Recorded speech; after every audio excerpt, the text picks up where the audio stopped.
Hello दोस्तों, ये tally prime video series का क्लास 1 का पार्ट 3 सीरीज चल रहा है, जिसमें हम सीखेंगे basic technology for accounting. Tally prime में टॉपिक कवर करेंगे आज। बैड डेट्स क्या है, ट्रांजैक्शंस क्या है, वाउचर क्या है, एसेट्स क्या है, लायबिलिटीज क्या है और कैपिटल क्या है और इनके टाइप।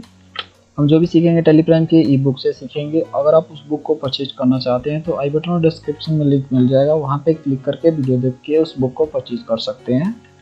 बहुत से सब्सक्राइबर फ्रेंड ने उस बुक को परचेज किया और उसका यूज कर रहे हैं। चलिए आज का टॉपिक हम कवर करते हैं। तो आज का टॉपिक का सबसे पहला पॉइंट हमारा बैड डेट्स है, यानी डूबत ऋण होता है। A bad debts is a receivables amount that a customer will not pay by any type of reason. यानी डूबत ऋण एक ऐसा रिसीवेबल्स यानी लेने वाला धनराशि होता है जो कस्टमर किसी कारण से पे नहीं कर पाता, दे नहीं पाता है। जैसे कि मान लीजिए उसके फैक्ट्री में आग लग गया, एनीथिंग कुछ रीजन हो गया जिसके कारण जो है आपका पैसा रिटर्न नहीं कर पाया, लौटा नहीं पाया, तो उसको बैड डेट्स बोलेंगे। उस साल का जो भी पैसा आपका लॉस में जाएगा वही आपका बैड डेट्स होगा।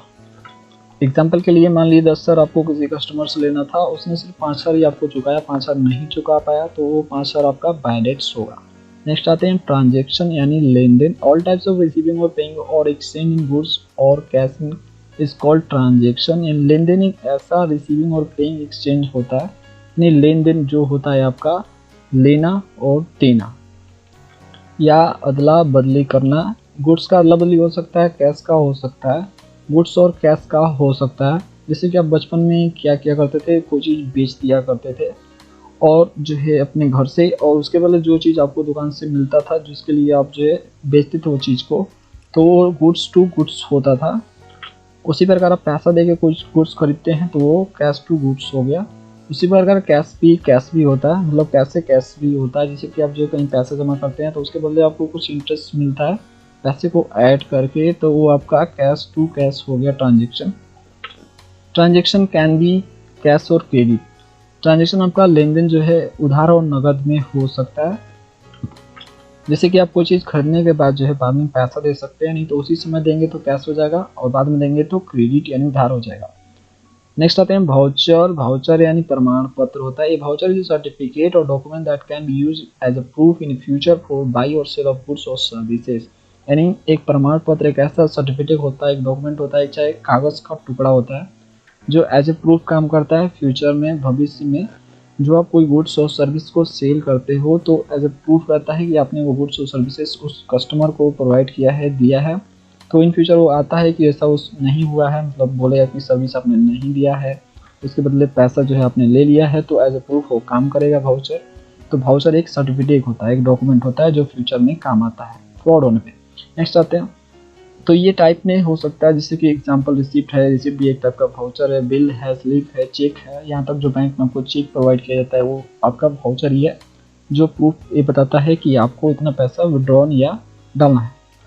नेक्स्ट आते हैं एसेट्स। एसेट्स मतलब संपत्ति। एसेट्स आर थिंग्स और properties in business which is not for resale but also for use in the business. यानी संपत्ति एक ऐसा प्रॉपर्टीज हो सकता है या कोई थिंग्स यानी चीज़ हो सकता है जिसको आप खरीदते हो बेचने के लिए नहीं, यानी रीसेल करने के लिए नहीं, यानी बेचने के लिए नहीं, उसको यूज करने के लिए बिजनेस में। यानी कोई चीज़ आप खरीदते हो यूज करने के लिए बिजनेस में, उसको एसेट्स बोलते हैं।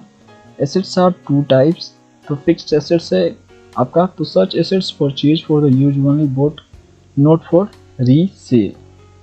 फिक्स्ड एसेट्स मतलब अस्थाई संपत्ति। ऐसा संपत्ति होता है जिसका आप जो है वही खरीदते हैं, जिसको आप बिजनेस में यूज करने के पर्पज से लेते हैं, मतलब उसको बेचने के पर्पज से आप नहीं लेते। जैसे मशीनरी हो गया, लैंड हो गया, ट्रेडमार्क हो गया, ये सारे आपके फिक्स्ड एसेट्स हैं। मशीनरी मशीन जो होता है मैन्युफैक्चरिंग करने के लिए जो आप लेते हैं मशीन, वो हो गया आपका लैंड जमीन, और जहाँ पे आप जो फैक्ट्री इस्टेब्लिश करेंगे वो आपका हो गया, तो फिक्स्ड होता है ये, ठीक है, मतलब यूज करने के पर्पज से इसको खरीदा जाता है।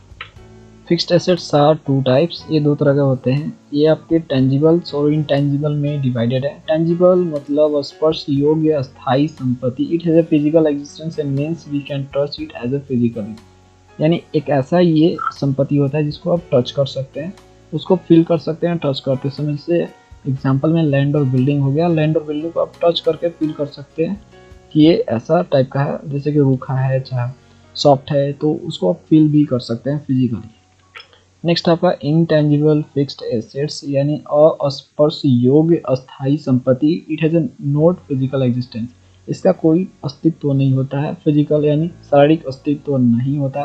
That means we can not touch, से हम टच नहीं कर सकते एज ए फिजिकली, यानी शारीरिक रूप से उसको टच नहीं कर सकते हैं, लेकिन बट डिराइव इट्स वैल्यू, लेकिन इसका वैल्यू हम मार्केट में पता लगा सकते हैं।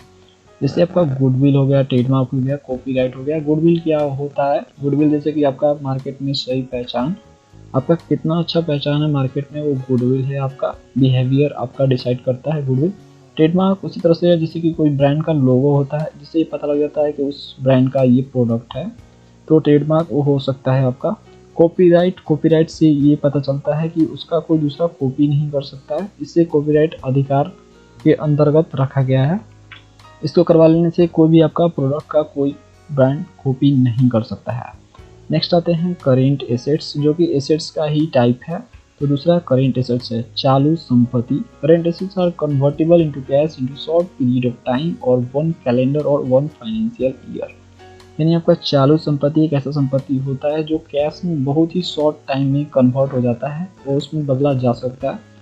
वो आपका वन कैलेंडर ईयर या वन फाइनेंशियल ईयर के अंदर ही अंदर उसको हम कैश में कन्वर्ट कर सकते हैं करेंट एसेट्स को। जैसे कैश इन हैंड हो गया, जो आपका तिजोरी में पैसा होता है वो आपका हो गया। कैश इन बैंक हो गया, जो बैंक में पैसा है उसे आप कभी भी विड्रॉ करके निकाल कर कैश इन हैंड में कन्वर्ट कर सकते हैं। स्टॉक ऑफ गुड्स हो गया, जैसे कि गुड्स को बेचने के बाद आप जो है 1 साल के अंदर उसको आप कैश में कन्वर्ट कर सकते हैं। डिटर्स हो गए, डिटर्स से पैसे लेके आप कैश में कन्वर्ट कर सकते हैं। नेक्स्ट आते हैं लायबिलिटीज यानी दायित्व।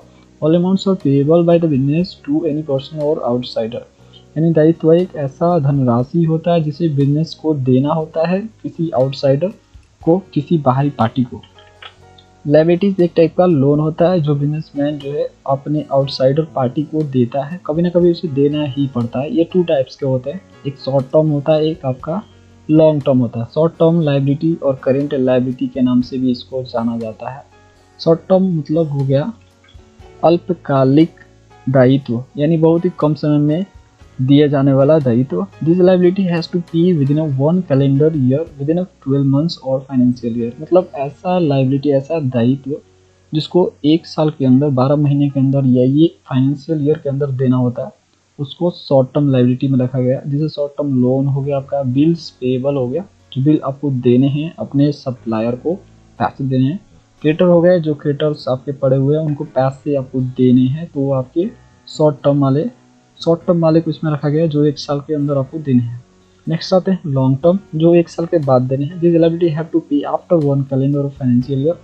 यानी जो 12 महीने के बाद आपको देने होते हैं पैसे, जो लायबिलिटी आपको देना होता है, उसको लॉन्ग टर्म यानी दीर्घकालिक दायित्व में रखा गया है, जो आपको 1 साल के बाद देना होता है। जैसे लॉन्ग टर्म लोन हो गया, जो लॉन्ग टर्म लोन है वो हो गया। डिवेंचर हो गया, डिवेंचर यानी ऋण पत्र होता है जो साइन होता है, जिसपे आप जो है किसी से पैसे लेते हैं और उसे देने का जो है आप यहाँ पे सर्टिफिकेट देते हैं कि इतना साल बाद जो है आप उसको दे देंगे एज ए इंटरेस्ट। नेक्स्ट आते हैं कैपिटल। कैपिटल मतलब पूंजी। Capital is the amounts of goods और assets invested in starting time of business by owner of business in business. यानी पूंजी एक ऐसा धनराशि होता है, और गुड्स में हो सकता है, नहीं तो एसेट्स में हो सकता है, जिसको इन्वेस्ट किया जाता है, लगाया जाता है स्टार्टिंग टाइम में। बिजनेस जब स्टार्ट हो रहा होता है तो जो भी आपका लगता है बिजनेस में उसको हम कैपिटल के नाम से जानते हैं, इन पूंजी उसको बोलते हैं हम, यानी इस समय जो लगता है उसको पूंजी बोलते हैं। ये भी 2 तरह का होता है, फिक्स्ड कैपिटल और working capital. This capital are invested in business for once time. ऐसे कैपिटल जो होते हैं जो बिजनेस में वन टाइम इन्वेस्ट होते हैं, मतलब एक ही बार लगते हैं, बार बार नहीं लगते हैं। जैसे कि मशीनरी हो गया, मशीन एक ही बार लगेगा, बार बार आप मशीन नहीं लगा सकते, जिससे आपका बिजनेस लॉस में चला जाएगा अगर बार बार आप मशीन लगाएंगे। फर्नीचर हो गया, एक ही बार फर्नीचर होता है, उसके बाद रिपेयर होता है, ठीक है, बार बार आप फर्नीचर नहीं खरीदेंगे, पैसा बर्बाद नहीं करेंगे। क्रेडिट परचेज हो गया, उधार जो खरीदारी होता है एक ही बार होता है, जब से आप उसका पैसा पे नहीं करेंगे वो दोबारा आपको उधारी नहीं देगा। नेक्स्ट हम आते हैं working capital. These are invested in business day to day working time. यानी ये जो है हमेशा लगता है, ये डेली लगता है, डेली आपको इसको लगाना पड़ता है। एक ऐसा पूंजी है जो आपको अपने बिजनेस में रोज़मर्रा में लगाना होता है। जैसे कैश हमेशा बिजनेस में यूज होता है, बार बार आपको लगाने ही है। आज के वीडियो में इतना ही। नेक्स्ट वीडियो में नेक्स्ट टॉपिक के साथ मिलेंगे। चैनल को सब्सक्राइब करने के बाद नोटिफिकेशन पे क्लिक करने के बाद ऑल पे जरूर क्लिक करें। Thanks for watching.